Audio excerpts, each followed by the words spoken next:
किसी महान इंसान ने कहा था, I was born intelligent but education ruined me. बात में वैसे दम है। अब बचपन में हमें स्कूल में सिखाया जाता है honesty is the best policy, पर जिंदगी हमें सिखाती है कि लाइफ उन्हीं की सेट है जो डिसऑनेस्ट है।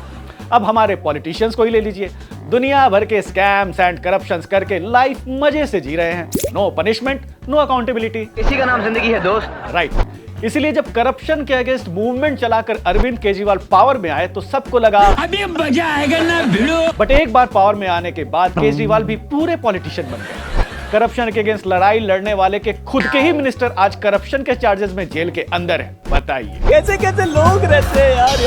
हालांकि अभी साबित कुछ नहीं हुआ है। साबित होना वैसे जरूरी भी नहीं है पॉलिटिक्स में, इसलिए रिलैक्स। वैसे भी पॉलिटिक्स से करप्शन हटा दो तो फिर क्या ही बचेगा। पैसे नहीं होंगे तो इलेक्शंस नहीं हो गए, इलेक्शंस नहीं होगा तो डेमोक्रेसी नहीं होगी, और डेमोक्रेसी के बिना आजादी कैसे होगी, आजादी के बिना क्या ही जिंदगी। Now you must be thinking कि आज केजरीवाल और उनकी पार्टी के बारे में बात क्यों हो रही है?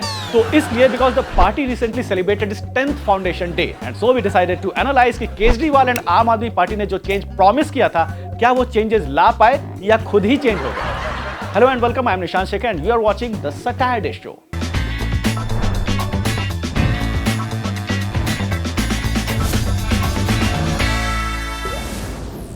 कहते हैं necessity is the mother of all invention, और अगर आपको एक पार्टी इन्वेंट करनी है तो आंदोलन नेसेसरी हो जाती है।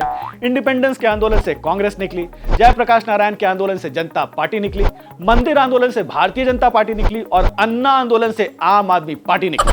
पर इंडिया में ऐसे आंदोलन का एक इतिहास रहा है। आंदोलन शुरू करने वाले को ही मकसद पूरा होने के बाद साइडलाइन कर दिया जाए। तेरा काम हो गया तुझे। अब देखिए ना, आजादी की लड़ाई के बाद कांग्रेस ने गांधी जी को साइडलाइन कर दिया। इंदिरा गांधी के खिलाफ आंदोलन चलाने वाले जयप्रकाश नारायण को जनता पार्टी ने साइडलाइन कर दिया। उसी तरह इंडिया अगेंस्ट करप्शन को लीड करने वाले अन्ना हजारे को केजरीवाल ने ही साइडलाइन कर दिया। होता है, चलता है, दुनिया है। खैर, साल भर धरना देने के बाद केजरीवाल ने 2012 में आम आदमी पार्टी फॉर्म किया और 2013 में दिल्ली इलेक्शन में सेकंड लार्जेस्ट पार्टी बनकर इमर्ज हुई। What a debut. But majority नहीं थी तो केजरीवाल ने कांग्रेस के साथ हाथ मिलाकर सरकार बना दिया। वही कांग्रेस जिसके अगेंस्ट एंटी करप्शन मूवमेंट चलाया गया।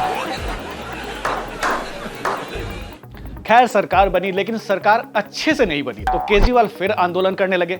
सबको लगा कि आखिर सीएम बनने के बाद धरना पे कौन बैठता है। वो एक हैबिट है। और फिर 49 डेज में ही केजरीवाल ने इस्तीफा दे दिया, ये कहकर कि कांग्रेस जन लोकपाल बिल पास करने में उन्हें सपोर्ट नहीं कर रही। I resign. शाबाश। और फिर 2015 में फिर से इलेक्शन हुए और इस बार केजरीवाल ने बॉल को स्टेडियम के पार पहुंचा दिया, मतलब फुल मेजॉरिटी, और वो भी मोदी वेव को डिफीट करते हुए। क्या बात है सर, क्या बात है सर। जी हाँ, आप वो 67 आउट ऑफ 70 सीट्स। इतनी बड़ी मेजॉरिटी के बाद सबको लगा कि अब केजरीवाल भ्रष्ट लोगों की लिस्ट पर एक्शन लेंगे और सारे कांग्रेस के लीडर्स को जेल के अंदर करेंगे। पर कांग्रेस के लीडर्स जेल के अंदर तो नहीं गए, हाँ, पर प्रशांत भूषण और योगेंद्र यादव आम आदमी पार्टी से जरूर बाहर हो गए।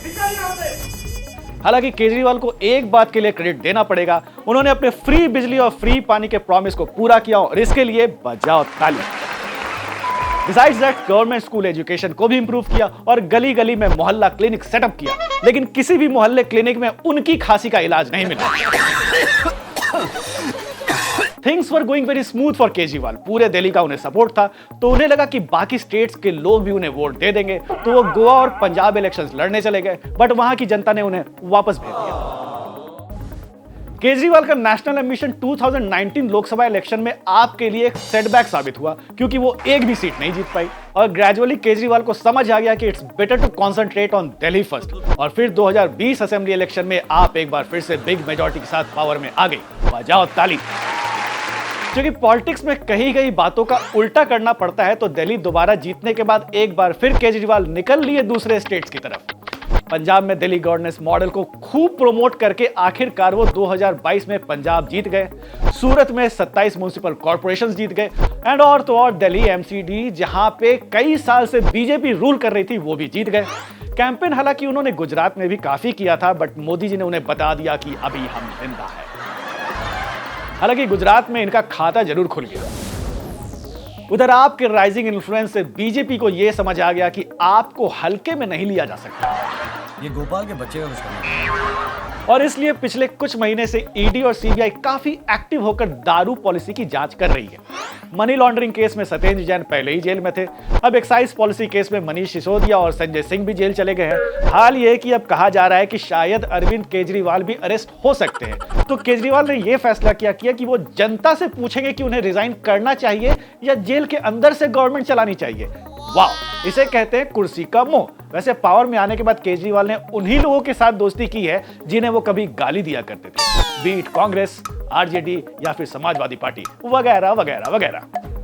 मतलब हाल यह है कि करप्शन चार्जेस में कन्विक्टेड लालू यादव के साथ वो गले मिलते नजर आते हैं। होता है, चलता है, दुनिया है। सो कुल मिलाकर बात का तात्पर्य यह है कि अगर कोई बोले कि वो राजनीति में बदलाव लाने के लिए आ रहा है तो उसके साथ आप ऐसा सुलूक कर सकते हैं। अब तो सब बोल दे। सच ये है कि पॉलिटिक्स में नारे अलग होते हैं, बाकी सारे अलग होते हैं। इस हमाम में कोई नंगा नहीं है, सबने कॉस्ट्यूम पहन रखा है ईमानदारी का। And now it's time for some interesting developments of this week. 17 दिन के बाद उत्तरकाशी के टनल में फंसे 41 मजदूरों को फाइनली बाहर निकाल लिया गया है। Clapping for our rescue workers. वैसे पूरे इंडिया के लोग यही जानना चाहते थे कि मजदूर ने 17 दिन तक का टाइम कैसे काटा।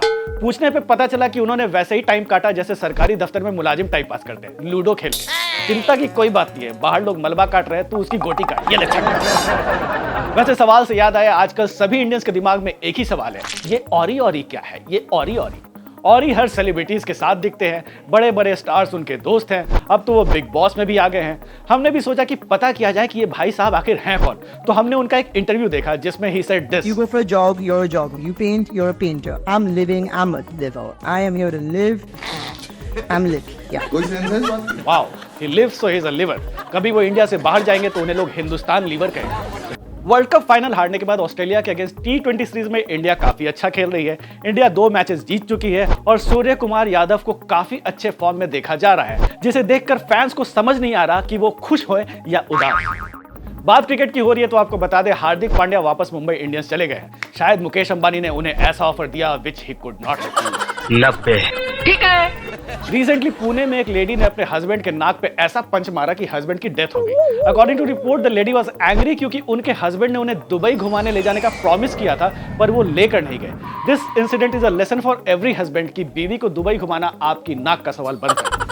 Now it's time for our new segment जय मीम, जिसमें हम इस वीक के कुछ फनी रील्स एंड मीम्स आपको दिखाएंगे।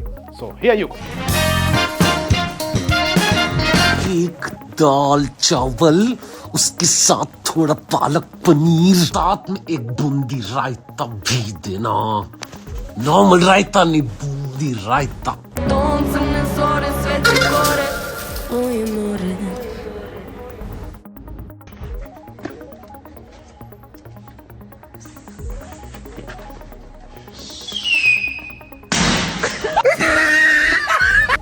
Well, that's all for now. If you like this video, share it with your friends and family, and do not forget to subscribe to our channel India Today and Aaj Tak।